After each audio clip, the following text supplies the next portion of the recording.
He's tall, he's funny. His name is Scott with 2 T's. All right, give it up for Scott. That is right.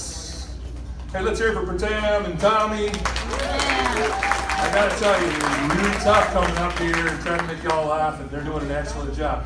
So my name's Scott. I'd like to open up with a quick hi, Scott. Hi, Scott. Hi, everybody. Thanks for coming. I just want to let you know up front, I won't be giving a lot of dating advice or talking about women because, well, I'm married, and frankly, my wife frowns on me dating. And most of what I know about women, I learned as a kid from watching Bill Cosby. Hey, don't laugh, that stuff works. Now drink up and we'll talk after the show. But I want to let you know a little bit about me. Obviously, you probably guessed, I play a lot of sports.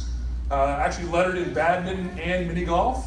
Was actually captain of the putt-putt nuts. Quite an athlete indeed. People often ask, they say, well, then how'd you get the size? And I say it's actually a math formula. Bong plus 711 equals this. But I was academically gifted too. I'm actually academically special. I graduated top 3 in my class in both high school and college.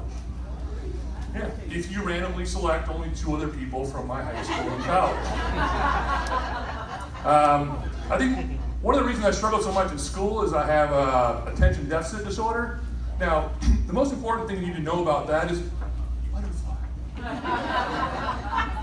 Anyway, I've also been a similar success in business, making millions slip through my hands, which is probably why I'm here in front of you right now.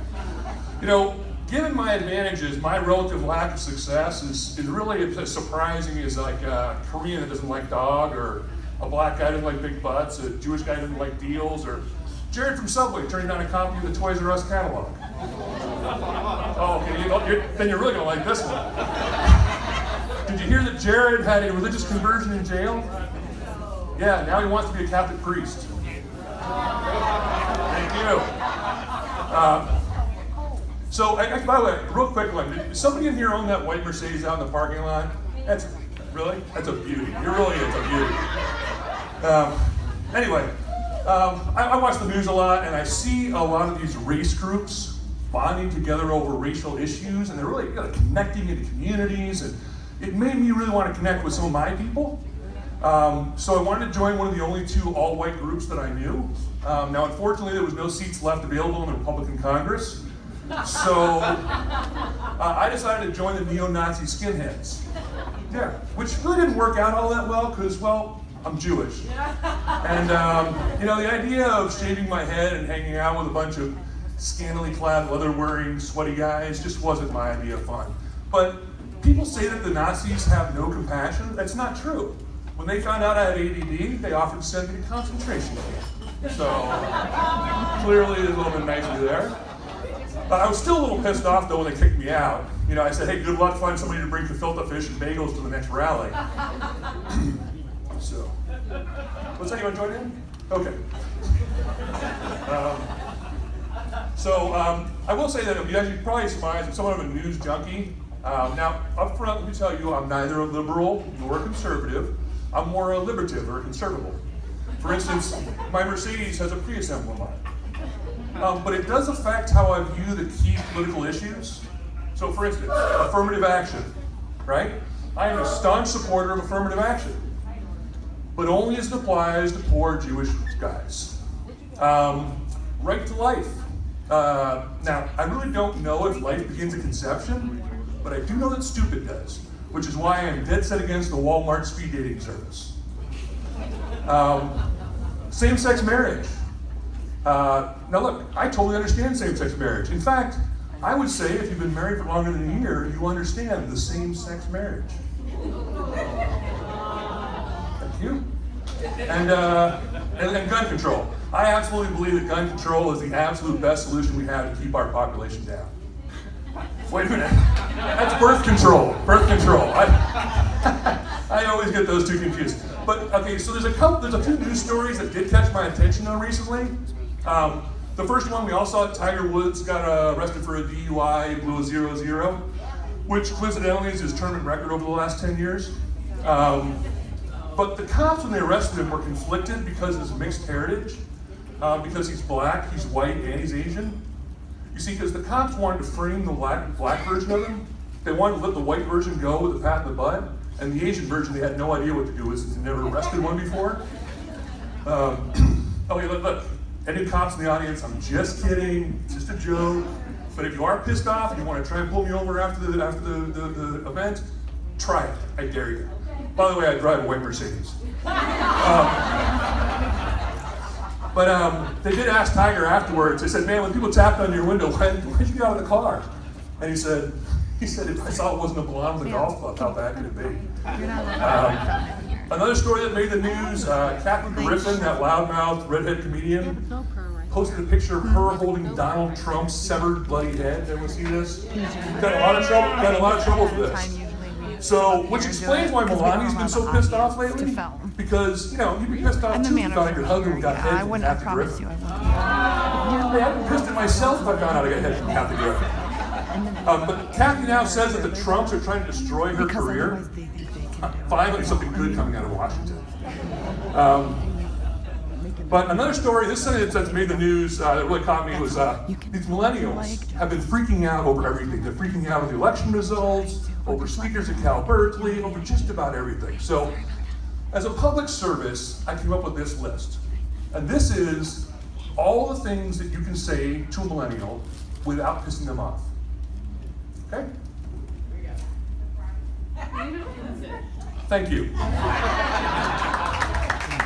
Now, okay, and a totally different note. Well, we'll leave the news for a bit. On a totally different note, my daughter just graduated high school, top of her class. Thank you.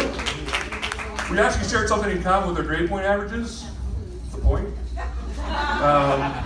But I had this idea when she moved out of converting her room into a special room for my wife and I, a special playroom. The big fluffy bed and mirrors in the ceiling and a giant vat of peanut butter for us to roll around in. Hey, don't judge my peanut butter fetish. You all have your kinks too. Anyway, instead, my 90-year-old father-in-law moved in and we converted it into an adult diaper changing room. No joke, so that went wrong quickly, huh? Taking care of an old person's a lot like taking care of a kid, except that a kid eventually learns to say thank you. Another big difference is gas. For a kid, farts are sneaky and hilarious. For an old person, it's a birthright. He really does one of two things. Either he breaks wind and he says, "You're welcome," with a big smile on his face, or he gets that cross-eyed look on his face. Like that, when he realizes his science experiment with the gas may have turned into a liquid and quite possibly a solid. Another thing about him, he's got dementia, right? Which is a terrible disease, awful disease. I'm not arguing that at all, but sometimes I can't tell if he's actually got it or he's just playing me. Like, I'll give you, for example, it causes him to confuse everybody's names, right? Like, he might call my wife Becky or Sue or Personal Sweetwater or whatever. But in my case, it's always the same name. Ass Monkey. Every time, Ass Monkey. I'm in the kitchen the other day, I'm eating a sandwich. He walks in, he says, "What you doing? Eating peanut butter?" I'm like, of course, I got like 10 gallons of this stuff to get rid of. And he walks right up to me, and he breaks wind right on me. And I say, "You got anything to say for yourself?" He says, "Yeah, you're welcome." With a cross-eyed look on his face, he says, "Now take me into the diaper changing room and change it, ass monkey." Which is why I don't feel so bad about what I did to him. So, one of the keys to his dementia is he believes literally anything that I tell him, right? So I told him that he was an illegal alien from Mexico, and then I dropped him off at the deportation office. Problem solved. Wait a minute, I'm just kidding, I didn't drop him off at all. You should see the job he's doing in my landscaping.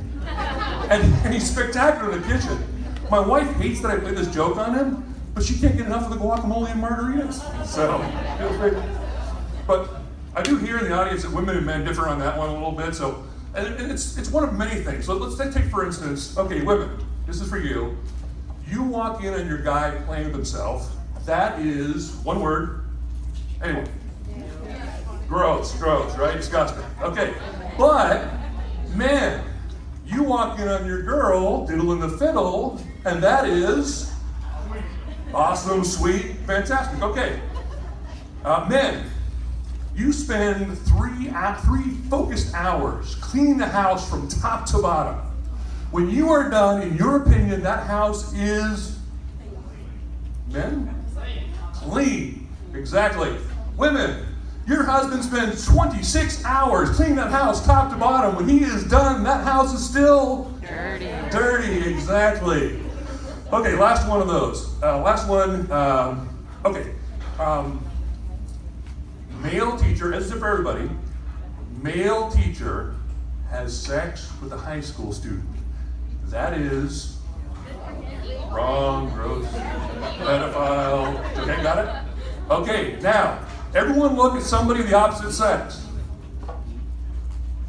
Female teacher has sex with a high school student. That is awesome, wonderful. The other guys over there going, that's sweet, right?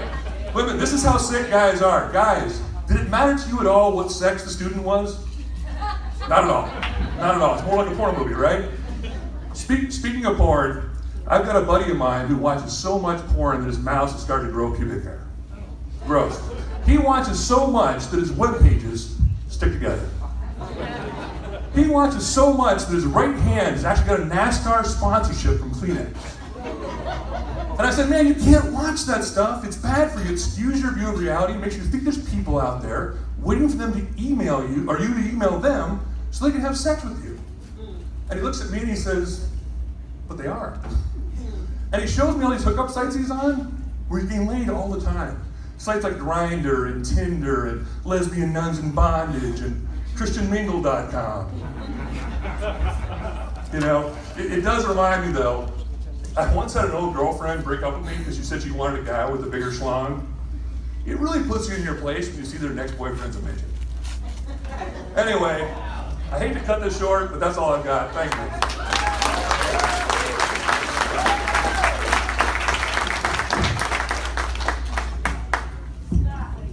Give it up for Scott with the 2 T's. Yeah.